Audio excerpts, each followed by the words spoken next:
জবরদস্ত পয়গম্বর ছিলেন মুসা আলাইহিস সালাম, বড় মেজাজওয়ালা নবী, রেগে যেতেন খুব বেশি। থাপ্পড় মেরে একবার ফেরাউনের বাবুর্চিকে মেরে ফেলেছিলেন। অনেক শক্তি আল্লাহ তাআলা তাকে গায়ে দিয়েছিল। তিনি একবার আল্লাহকে আবদার করে বসলেন, রব্বি আরিনি আনজুর ইলাইক। আল্লাহ, আপনি বলেছেন আপনারা দেখা যায় না, কিন্তু আমি দেখতে চাই। আমি কি করতে চাই? জোরে বলেন। আল্লাহ বললেন, লান তারানি, never you can see me, never you can see me. তুমি আমাকে দেখতে পাবে না, কারণ আমাকে দেখা যায় না। সাইয়েদনা মুসা বললেন, আমি দেখতে চাই। আল্লাহ বললেন, দেখা যায় না। মুসা বলে, দেখতে চাই। আল্লাহ বললেন, দেখা যায় না। মুসা আলাইহিস সালাম বললেন, কথা বলেন না কেন? আল্লাহ বললেন, মুসা বললেন, আল্লাহ বললেন। মুসা বলে দেখতে চাই, আল্লাহ বলে দেখা যায় না। কিন্তু সাইয়েদনা মুসা আলাইহিস সালাম ছেড়ে দেবার পাত্র নয়, হেরে যাবার পাত্র নয়, পিছু হটার পাত্র নয়। মনে যেটা উঠেছে আদায় করার পাত্র হলো মুসা, ঠিক কিনা? উনি বললেন, রব্বি আরিনি আনজুর ইলাইক। আল্লাহ, আপনি আমারে দেখা দেন, আমি দেখতে চাই। আল্লাহ বললেন, লান তারানি, never you can see me. ওরে মুসা, এই বায়না ধরো না, আমারে তো দেখা যায় না। এই পৃথিবীর চামড়ার চক্ষু দিয়ে আমাকে দেখা যাবে না। মুসা বললেন, আমি দেখেই ছাড়বো। আল্লাহ বুঝাতে পারেন না, মুসাও ছাড়েন না। অবশেষে নবীর আবদার রব্বুল আলামিন শুনতে রাজি হলেন। আল্লাহ বললেন, মুসা, আগামীকাল অমুক সময়ে গোসল করে ওযু করে তুর পাহাড়ে চলে আসবা। তুমি যখন দেখতেই চাও, আগামীকাল তুর পাহাড়ে চলে এসো। সাইয়েদনা মুসা আলাইহিস সালাম তুর পাহাড়ে চলে এসেছেন, কারণ ওনার ফিলিংস আমাদের ফিলিংস একরকম নয়। আমরা কি আল্লাহর কথা শুনি? জোরে বলেন। কিন্তু ওয়া কাল্লামাল্লাহু মুসা তাকলিমা, উনি আল্লাহর কথা শুনতেন। তো ওনার চিন্তা হচ্ছে, যার কথাটা এত সুন্দর, না জানি উনি দেখতে কত সুন্দর। সুবহানাল্লাহ বলবেন না? আল্লাহ বললেন, মুসা, আগামীকাল আসো, তুর পাহাড়ে আসো। সাইয়েদনা মুসা আলাইহিস সালাম তুর পাহাড়ের উপর চলে গেলেন। আল্লাহ বললেন, মুসা, এটা যেন তেন কোনো খেলা না। আবার তোমারে জিজ্ঞেস করতে চাই, আসলেই তুমি দেখতে চাও কিনা? মুসা আলাইহিস সালামের এক কথা এক দাবি, দেখতে চাই। এক কথা এক দাবি, সেটা কি? অফ করে দেন। আমি দেখতে চাই খোদা, আমি দেখতে চাই আপনাকে। আল্লাহ বললেন, মুসা, এটা সাধারণ খেলা নয়, এটা বিপিএল এর খেলা নয়, এটা আইসিসি নয়, এটা ফিফার খেলা নয়, এটা মুসার সাথে বিশ্ব গভর্নমেন্টের খেলা, ঠিক কিনা?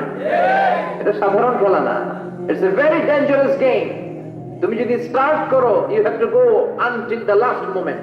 শেষ পর্যন্ত তোমাকে যেতে হবে, ঠিক কিনা? মুসা আলাইহিস সালাম এক পা এক খাড়া। সাইয়েদনা মুসা বললেন, আমি রাজি।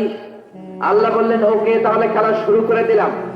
ও মুসা, তুমি দাঁড়িয়ে থাকো, খেলা এখন শুরু হয়ে যাবে।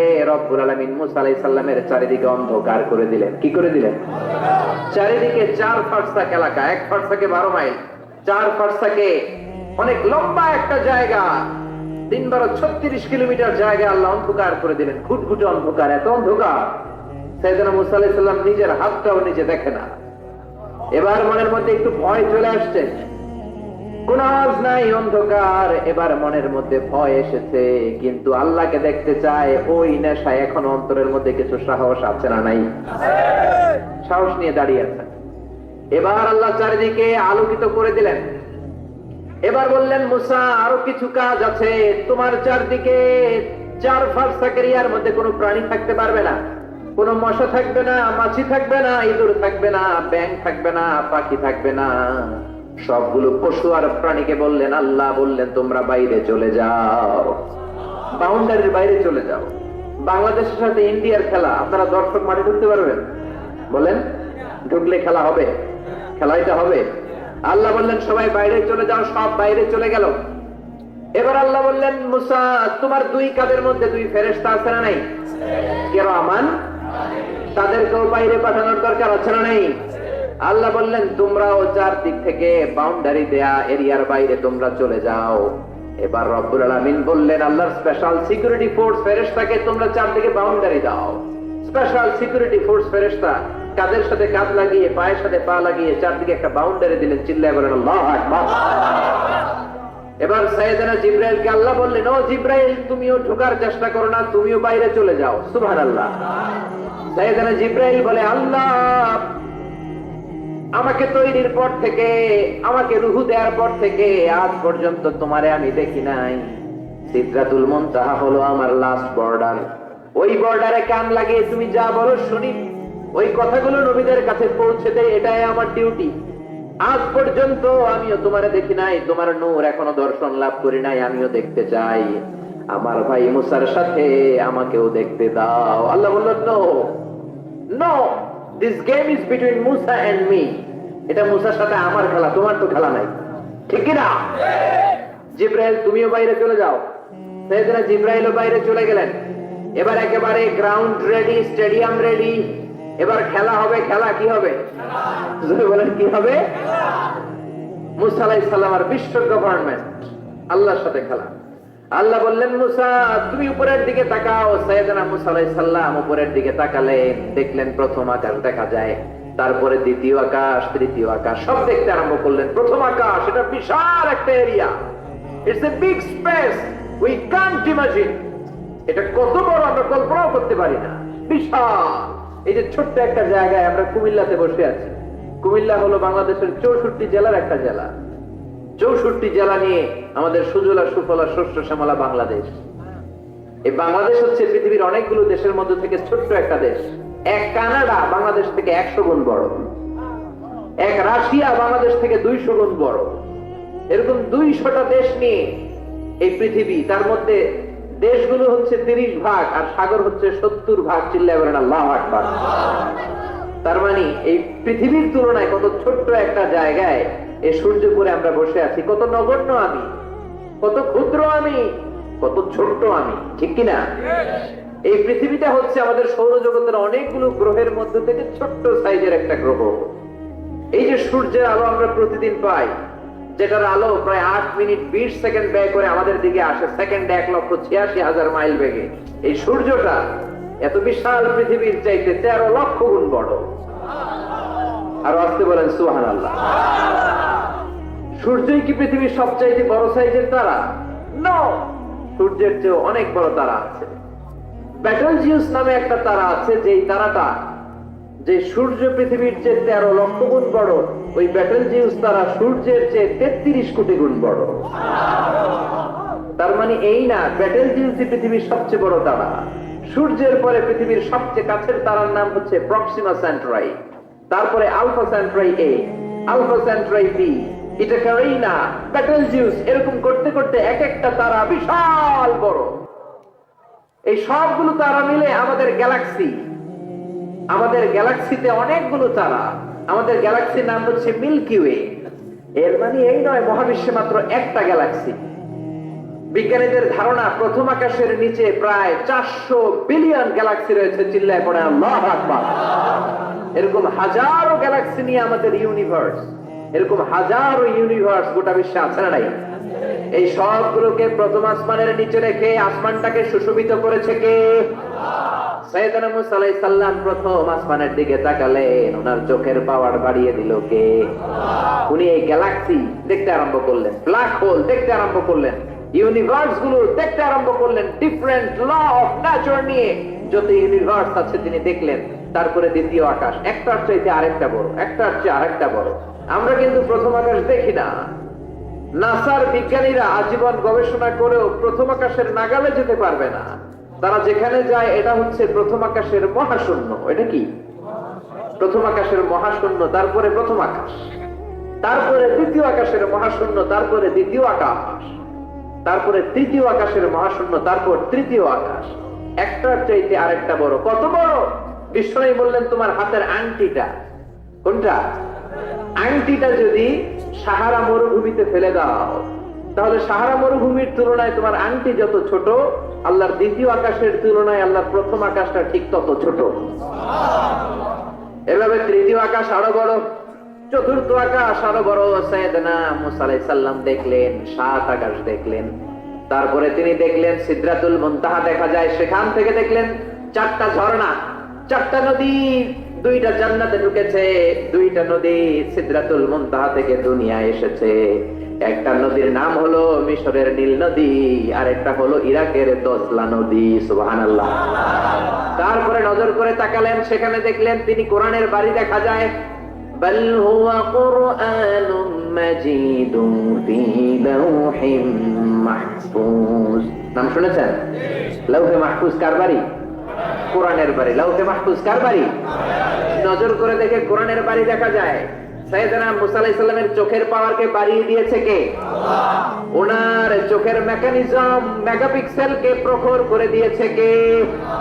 তারপরে নজর করে দেখলেন বাইতুল মামুর দেখা যায়, যেই বাইতুল মামুর হলো ফেরেশতাদের কিবলা। আমরা হজে গেলে, উমরায় গেলে আল্লাহর ঘরকে সেন্টারে রেখে চারদিকে তাওয়াফ করি, লাব্বাইক আল্লাহুম্মা লাব্বাইক বলে আল্লাহরে ডাকি। ফেরেশতারা এই কাবার চারদিকে তাওয়াফ করে না, তাদের জন্য আরেকটা ঘর, আল্লাহর বানানো আরেকটা ঘর 7 আকাশের উপর আছে না নেই? সেটার নাম হচ্ছে আল বাইতুল মামুর। সব ফেরেশতারা সেখানে তাওয়াফ করে, একবার করে ঢুকে 70,000 জন। একবার যারা ঢুকার চান্স পায় কিয়ামত পর্যন্ত দ্বিতীয়বার চান্স তার কপালে জুটবে না। কর সুবহানাল্লাহ। তারপরে তিনি নজর করে দেখলেন আরশ দেখা যায়, কুরসি দেখা যায়। তারপরে নজর করে সাইয়েদনা মুসা আলাইহিস সালাম দেখলেন আল্লাহর 70,000 নূরের পর্দা দেখা যায়। 70,000 নূরের পর্দা দেখা যায়। সেখান থেকে আল্লাহ গায়বী আওয়াজ দিয়ে বললেন, মুসা লাস্ট ডেস্টিনেশনে চলে এসেছো, একেবারে ফাইনাল গেট। এই গেটের পরে আর ফিরে যাওয়ার কোনো জায়গা নাই। শেষবারের মতো জিজ্ঞেস করি, খেলা কি চলবে নাকি থামিয়ে দেব?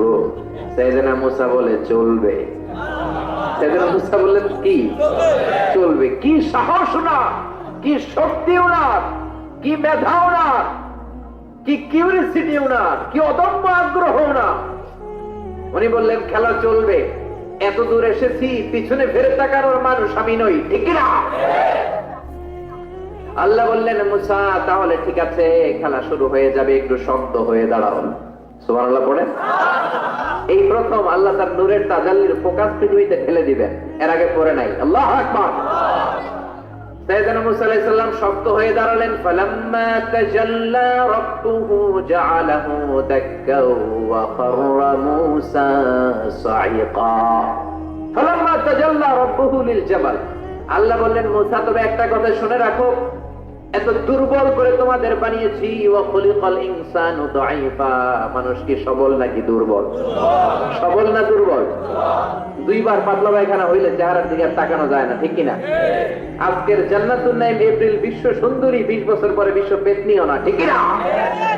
অসুস্থ হলে মানুষ দুর্বল হয়ে যায়, বিপদ আসলে মানুষ কাবু হয়ে যায়, বয়সের ভারে মানুষের চামড়াগুলো চলে যায়। মানুষ কি সবল নাকি দুর্বল? জোরে বলেন, সবল নাকি দুর্বল? ও মুসা শক্ত হয়ে দাঁড়াও। 70,000 নূরের পর্দার সবগুলো দেখাবো না, কতটুকু দেখাবে? মুফাসসিরিন ইকরাম হয়রান হয়ে গিয়েছেন, কি বলবেন এই তাফসীরের ব্যাখ্যায়। কেউ কেউ বলেছেন আল্লাহ তাআলা 70,000 নূরের পর্দার সবগুলো উঠায়নি। 70,000 নূরের পর্দার সবচেয়ে সামনের ছোট্ট যে পর্দাটা, তার সামান্য একটু উঠিয়েছেন। ফালাম্মা তাজাল্লা রাব্বুহু। কতটুকু তাজাল্লি দিয়েছেন নূরের তাজাল্লি? কোন কোন মুফাসসিরিন ইকরাম বলেছেন একটা গরুর নাকের ছিদ্র যতটুকু ততটুকু।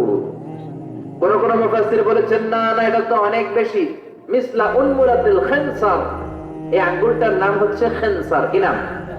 এটার নাম ইবহাম, এটার নাম সাব্বাবা, এটা বুসতা, এটা বিংসার, এটা খিনসার। বলেন ইবহাম, কথা বলে না। ইবহাম, সাব্বাবা, বুসতা, বিংসার, খিনসার। এই 5টা আরবি হাতের আঙ্গুলের আরবি নাম শিখে গেলেন। এই যে মিসলা উনমুলাতিল খিনসার, ছোট্ট আঙ্গুলের সামনে যতটুকু জায়গা, এতটুকু জায়গা আল্লাহ প্রথম পর্দাটার ফোকাস দিয়েছেন। কেউ কেউ বলে না এত বেশি নয়, একটা সুইয়ের পেছনে সুতা ঢুকানোর জন্য যতটুকু জায়গা দরকার ততটুকু নূরের ফোকাস দিয়েছে। فلما تجلى ربه جعله دكا وخر موسى صعقا। আল্লাহ বললেন মুসা তোমাকে দুর্বল করে বানিয়েছি, তোমার উপরে যদি নূরের ফোকাস দেই তোমারে খুঁজে পাওয়া যাবে। আমি দেব তুর পাহাড়ের উপর। কিসের উপর? জোরে বলেন কিসের উপর? এই তুর পাহাড়ের উপরে আমি উঠেছি 2 বার। ফেরাউনের লাশটাকে দেখেছি আমি একবার। পুরো লাশটাকে আল্লাহ শুটকি বানিয়ে রেখেছেন। শুটকি, এরকম টেবিলের উপর শোয়া শুটকি। মিশরের জাতীয় জাদুঘর হচ্ছে মিশরের রাজধানী কায়রোতে, ন্যাশনাল মিউজিয়াম। ওখানে every year huge amount of tourist from Europe and America they come in order to see this ancient and historical dead body. এই ঐতিহাসিক ডেড বডিটা দেখার জন্য হাজার হাজার ইউরোপিয়ানরা আসে। এই মিউজিয়ামে জাদুঘরে ঢুকতে লাগে 100 পাউন্ড, আর এই লাশের ঘরে ঢুকতে আরো 100 পাউন্ড, মোট 600 পাউন্ড। গোটা বিশ্বের মানুষ আসে টাকা খরচ করে আর এই জাহান্নামের নরকিটটাকে দেখে যায়, ঠিক কিনা? আমি দেখেছি ফ্রি, কোনো টাকা লাগে না, যেহেতু আল আজহারের কার্ড ছিল, ফ্রিতে ঢুকেছি। সেকেন্ড ফ্লোরে রয়্যাল মমিস চেম্বারের ভিতরে স্পেশাল সিকিউরিটি গার্ড দিয়ে আলো আধারের আবছা আবছা একটা অন্ধকার রুমের ভিতরে তার লাশটা রাখা। ফেরাউনের লাশ। কার লাশ? তার লাশ ছাড়াও আরো অনেকগুলো লাশ সেখানে আছে, কিন্তু বাকিগুলো রাখতে -35 থেকে 40 ডিগ্রি নন ফ্রস্ট। যারা বুঝেন, যারা ফ্রিজ ইউজ করেন, কিছু আছে নন ফ্রস্ট, শুধু বরফ হবে, যে জিনিসটা মাছ রাখলে মাছটা বরফ হবে কিন্তু আশেপাশে আইস জমবে না, এটা বলে non frost. Non frost 35 to 40 degree সেলসিয়াসে অন্য লাশগুলো রাখতে হয়, কিন্তু ফেরাউনের লাশটা -0 ডিগ্রিতে কিয়ামত পর্যন্ত সঠিক এবং শুদ্ধ এবং চমৎকার থেকে যাবে। চিল্লায় বলেন আল্লাহু আকবার। কারণ ফেরাউনের লাশটাকে সংরক্ষণের দায়িত্ব নিয়েছে কে? এই তুর পাহাড়ে আমরা উঠেছি মধ্যরাতে, কারণ বাংলাদেশের পাহাড়গুলো মাটির পাহাড়। আপনি খাগড়াছড়িতে যান, আপনি বান্দরবান যান, আপনি ময়মনসিংহের গারো পাহাড়ে যান, আমাদের পাহাড় কি মাটির না পাথরের? আর সৌদি আরব মিশরের পাহাড়গুলো কি মাটির না পাথরের? পাথরের। পাথরের পাহাড়ে যখন সানশাইন, সূর্যের আলো লাগে, 2-3 ঘন্টায় সূর্যের তাপে পাথরগুলো গরম হয়ে যায়। এজন্য আমরা মাঝরাতে উঠলাম, 120 জন। আমরাও যাচ্ছি, ইহুদিরাও যাচ্ছে, খ্রিস্টানরাও যাচ্ছে। মিশরে যাওয়ার আগে আমি জিউস কমিউনিটি দেখি নাই, ইহুদি দেখি নাই, ওই প্রথম ইহুদি দেখলাম। একসাথে উঠলাম। আমার জীবনে এত কষ্ট আমি এর আগে করি নাই, যে কষ্ট আমার হয়েছিল তুর পাহাড়ে উঠতে। ব্যাকপ্যাক ছিল, ব্যাকপ্যাক, প্রত্যেকের পিঠে একটা করে ব্যাগ, সেখানে ড্রিঙ্কস ছিল, পানি ছিল, টিস্যু ছিল, এগুলো নিয়ে আমরা উঠলাম। উঠতে উঠতে ফজরের সময় হয়ে গেল। দেখলাম সেই জায়গাটা, যেই জায়গায় আল্লাহ নূরের তাজাল্লি দিয়ে ওনার প্রিয় নবী মুসা আলাইহিস সালামকে বেহুশ করে পাহাড়ের উপরে ফ্ল্যাট করে ফেলে দিয়েছিলেন। চিল্লায় পড়েন আল্লাহু আকবার। ফজরের সময় আমরা মসজিদে ঢুকলাম। ইহুদিরা ঢুকলো সিনাগগ, তাদের সিনাগগে, আর খ্রিস্টানদের জন্য ছোট্ট একটা চার্চ। চার্চ বুঝেন তো? গির্জা। গির্জায় যে আমরা প্রার্থনা করবে। ইহুদিরা ঢুকে সিনাগগে। সিনাগগে ঢুকলো, আমরা ঢুকলাম আমাদের ছোট্ট একটা মসজিদে। আমরা ফজরের সালাত আদায় করলাম। দেখলাম সিলসিলাতুল জিবাল, তুরে সাইনার মাউন্টেন রেঞ্জ, যেটা এখান থেকে প্যালেস্টাইনে ঢুকে গিয়েছে, সৌদি আরবে, সিরিয়াতে ঢুকে গিয়েছে। পুরো পাহাড়টা আল্লাহর নূরের তাজাল্লির কারণে লালো, খয়েরি আর কালো আকার ধারণ করেছে। চিল্লায় পড়েন আল্লাহু আকবার। এজন্য আল্লাহ বললেন ফালাম্মা তাজাল্লা রাব্বুহু জাআলাহু দাক্কা ওয়া খাররা মূসা সাইকা। রব্বুল আলামিন বললেন, মুসা, শেষবারের মতো বলছি, এখনো সময় আছে, তুমি যদি বলো খেলা বন্ধ করে দিব, আর যদি বলো তাহলে চালিয়ে নিব। মুসা বলে চলবে। কি বলে? চলবে। আল্লাহ খেলা চালালেন, নূরের ফোকাস দিলেন। মুসা আলাইহিস সালামের গায়ের উপরে দেয় না, কিন্তু তুর পাহাড়ে। কোথায়? 1 ঘন্টার জন্য দিয়েছেন, আধা ঘন্টা, 10 মিনিট, 1 মিনিট, 1 সেকেন্ড। 1 সেকেন্ড তো দেয় না। তো হুজুর 1 সেকেন্ড দেয় নাই তো কি দিছে? 1 সেকেন্ডকে অনেক ভাগে ভাগ করলে হয় 1 মাইক্রো সেকেন্ড। 1 মাইক্রো সেকেন্ডকে অনেক ভাগে ভাগ করলে হয় 1 ন্যানো সেকেন্ড। 1 ন্যানো সেকেন্ডেরও 1000 ভাগের 1 ভাগ নূরের ফোকাস আল্লাহ তুর পাহাড়ের মধ্যে দেওয়ার সাথে সাথেই পৃথিবীর সবচেয়ে শক্তিধর পয়গাম্বর ওই 1 সেকেন্ডের 1000 ভাগের অল্প সময়ের মধ্যে বেহুশ হয়ে পাহাড়ের উপরে পড়ে যায়। আল্লাহ নূরের ফোকাস দিলেন। মুসা আলাইহিস সালাম কিছুই দেখেন নাই, কি যেন একটা দেখলেন। কেমন দেখলেন? অনুভূতিটা কেমন ছিল? বলার মতো কোনো পরিবেশ নাই, ঠিক কিনা? এর মানে হচ্ছে আল্লাহর দেখা যায় না, দেখা যায়? জোরে বলেন। এই লম্বা ঘটনা বলার, ব্যাকগ্রাউন্ড বলার উদ্দেশ্য হচ্ছে ওয়াইদা সাআলাকা ইবাদি আন্নি, ও নবী, সবাই যখন আপনারা জিজ্ঞেস করবে, আপনি আল্লাহর দাওয়াত দেন, তাওহীদের দাওয়াত দেন, কই সেই আল্লাহ? আপনি বলেন ফা ইন্নী করিব, আমি কাছে না দূরে? আরো জোরে বলেন, আল্লাহ কাছে না দূরে? আকরাবু ইলাইহি মিন হাবলিল ওয়ারিদ। এই যে আমাদের কণ্ঠনালীর রগ, আমাদের সাহারগ, আমাদের ঘাড়ের রগ, এই রগটা কেটে দিলে মানুষ মরে যায়, ঠিক কিনা? এই ঘাড়ের রগের চেয়ে আল্লাহ বেশি কাছে। চিল্লায় বলেন ঠিক কিনা? এজন্য সে আল্লাহর কাছে চাওয়ার দরকার আছে না নাই?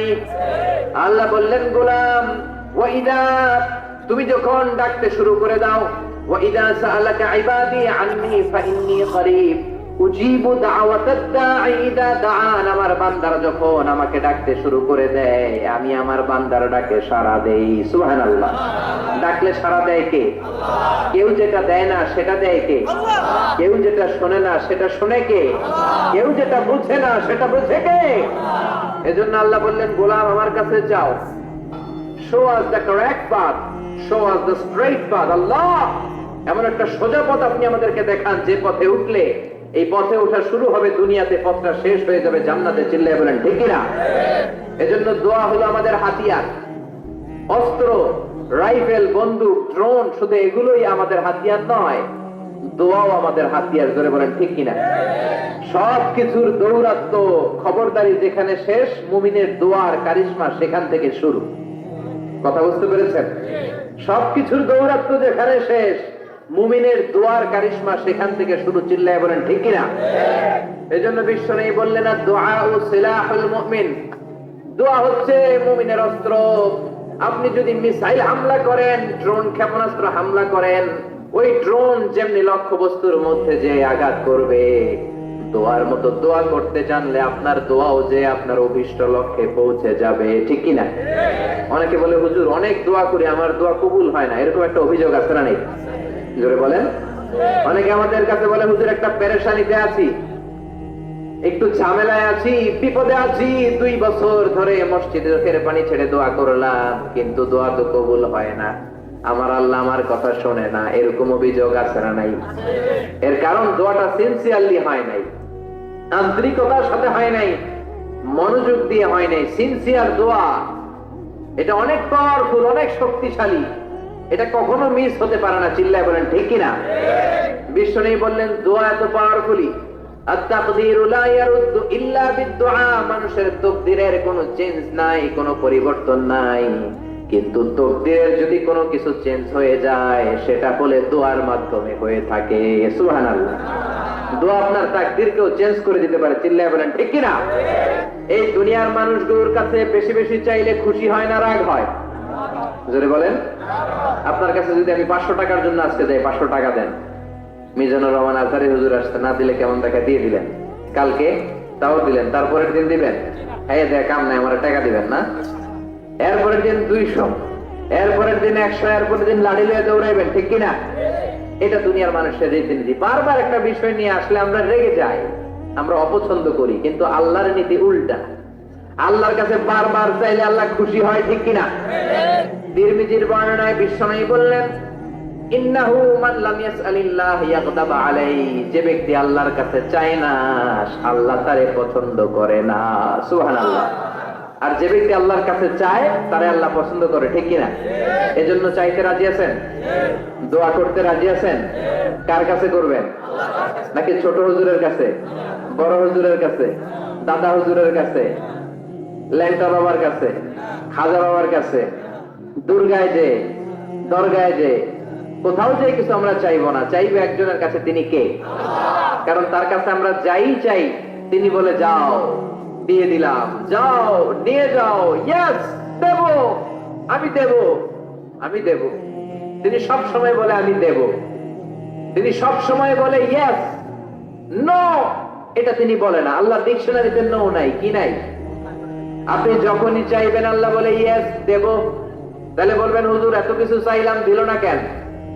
আপনার মন মতো দিবে না। আল্লাহর দেওয়ার একটা ক্যাটাগরি আর সিস্টেম আছে না নাই? আল্লাহ 3 ক্যাটাগরিতে দেয়। কয় ক্যাটাগরিতে?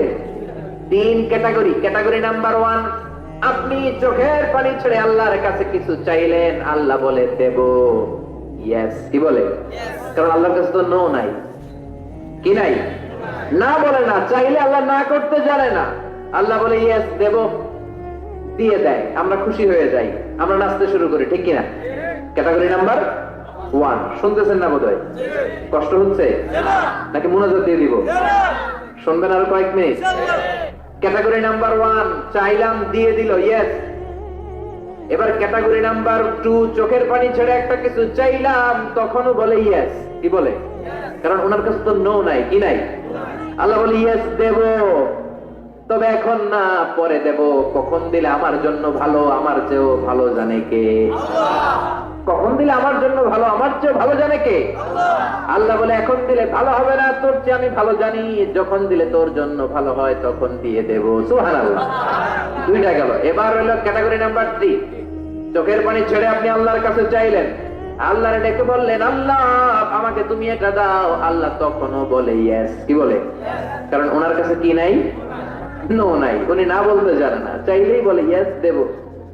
তবে এখনো দেব না, পরেও দেব না। কিয়ামতের ময়দানে যেদিন বিপদে পড়ে চিল্লা চিল্লি করবা, ওই দিন তোমারে দেব। সুবহানাল্লাহ। চিল্লায় পড়েন আল্লাহু আকবার।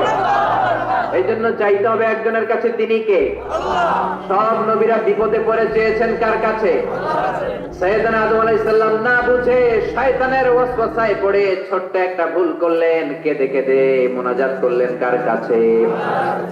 পড়েন সবাই, রব্বানা যালামনা আনফুসানা ওয়া ইল্লাম তাগফির লানা ওয়া তারহামনা লানাকুনান্না মিনাল খাসিরিন। আল্লাহ আমি গুনাহ করেছি, অন্যায় করেছি, অপরাধ করেছি, আপনি যদি ক্ষমা না করেন, ক্ষমা করার মতো দ্বিতীয় আর কেউ আছে নাকি বলেন? আছে? এজন্য ক্ষমা চাইবেন কার কাছে? আরো জোরে কার কাছে? নিরাশ হওয়ার কারণ নাই। কত গুনাহ করেছেন, কত অন্যায় করেছেন, আপনার গুনাহ যত বড়ই হোক, আল্লাহর দয়া তার চেয়েও বড়। ঠিক কি না? আবার সাইয়েদনা ইব্রাহিম আল্লাহর কাছে নামাজের দোয়া করলেন। কিসের দোয়া? রব্বি জাআলনি মুকিমাস সালাতি ওয়া মিন যুররিয়াতি রব্বানা ওয়া তাকাব্বাল দুআ। ও আল্লাহ, আপনি আমার নামাজ কায়েমকারী বানিয়ে দেন, আমার ছেলেটার নামাজ কায়েমকারী বানিয়ে দেন, আমার দোয়াটা আপনি কবুল করে নেন। পড়েন আমিন। হে নামাজি আমার ঘরে নামাজে পড়ো আজ, দিলে মে তোমার চরণ তলে হৃদয় যায় নামাজ। হে নামাজি আমার ঘরে নামাজে পড়ো আজ, দিলে মে তোমার চরণ তলে হৃদয় যায় নামাজ। পড়েন আল্লাহু আকবার। কেমন বাবা, কেমন ছেলে? ছেলেও নবী, বাবাও নবী। ছেলের নাম ইসমাইল, বাবার নাম ইব্রাহিম। নামগুলো কেমন লাগে? ভালো লাগে? ছেলে মেয়েদের নাম রাখবেন তো এগুলা? ইসমাইল রাখতে রাজি আছেন? ইব্রাহিম রাখতে রাজি আছেন? কেমন বাবা, কেমন ছেলে? বাবা ছেলের জন্য দোয়া করলেন, ও আল্লাহ আমার ছেলের নামাজ কায়েমকারী বানিয়ে দেন। আবার এমন বাবা, এমন ছেলে, দুই বাবা মিলে কাবা ঘর নির্মাণ করেছেন। ঠিক কিনা? বাবা মেইন রাজমিস্ত্রি, ছেলে হচ্ছে যোগালী, পাথর এনে দেয়, ইট এনে দেয়। সাইয়েদনা ইব্রাহিম কাবাঘর বানাতে বানাতে আর হাত দিয়ে নাগাল পায় না। আল্লাহর ডেকে বললেন, আল্লাহ আর তো নাগাল পাই না। আল্লাহ বললেন, টেনশন নাই, চিন্তা নাই, জান্নাত থেকে অটোমেটিক একটা পাথর এনে দিলাম, পাথরটার নাম মাকাম ইব্রাহিম। এই পাথরের উপর দাঁড়াও, যত উঁচুতে উঠতে মনে চায় পাথর অটোমেটিক উপরের দিকে উঠে যাবে। সাইয়েদনা ইব্রাহিম বানাতে শুরু করলেন। আবার এই দুই নবীকে আল্লাহ ধমক দিয়ে বললেন, তাহরা বাইতিয়া লিত-তাইফিনা ওয়াল আকিফিন।